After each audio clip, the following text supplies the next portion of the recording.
President Trump is not backing down from critics who say his Twitter attacks on a group of progressive Democratic lawmakers are racist. The president tweeted yesterday they should, quote, go back and help fix the totally broken and crime-infested places from which they came. Trump is doubling down on... Oh. Well. Okay. Trump is tripling down on telling 4 elected women of color to go back to their own country.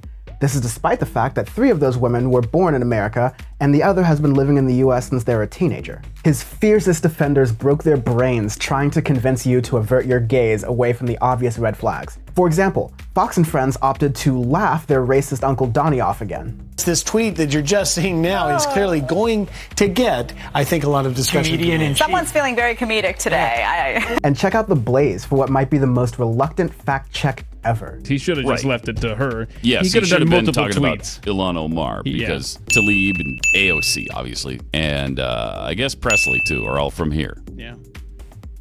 But Laura Ingraham ignores the go back to your country bit entirely, arguing that President Fash McHeartburn just attacks everyone in this way. But the idea that he's hitting them because they're people or women of color is just absurd. I mean, who doesn't Trump hit? My favorite part about the right-wing pundit ecosystem, or as I call them, Grift Nation, is that for a bunch of folks who supposedly love free speech, it's interesting that no one is allowed to just say that Trump's a racist.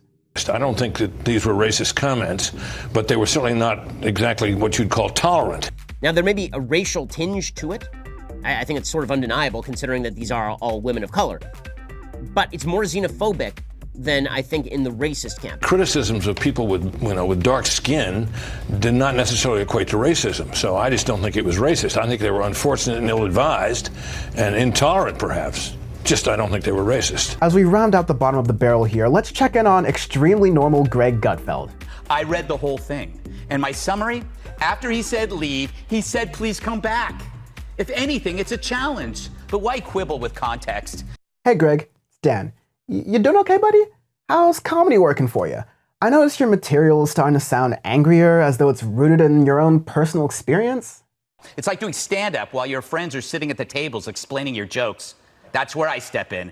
Look, I don't want to tell you how to live your life, but it might be time to take up therapy again, Greg. If anyone sounded racist over the weekend, it was AOC posse member Congresswoman Ayanna Pressley.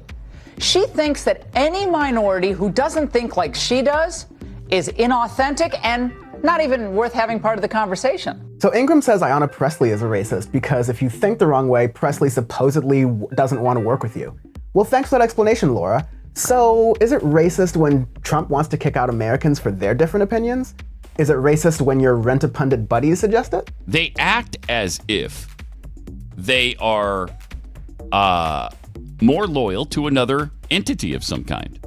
I understand the sentiment the president was expressing, and I have some of the same feeling, frankly. I mean, if she dislikes America this much, why is she here? Why does he think the other 3 are not from America? It might be his own ignorance.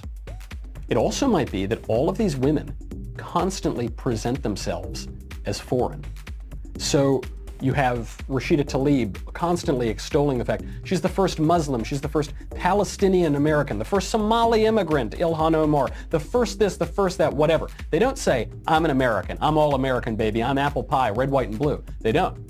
If you take away one thing from this video, it's that none of Trump's most vocal supporters have the courage to be honest about the current president.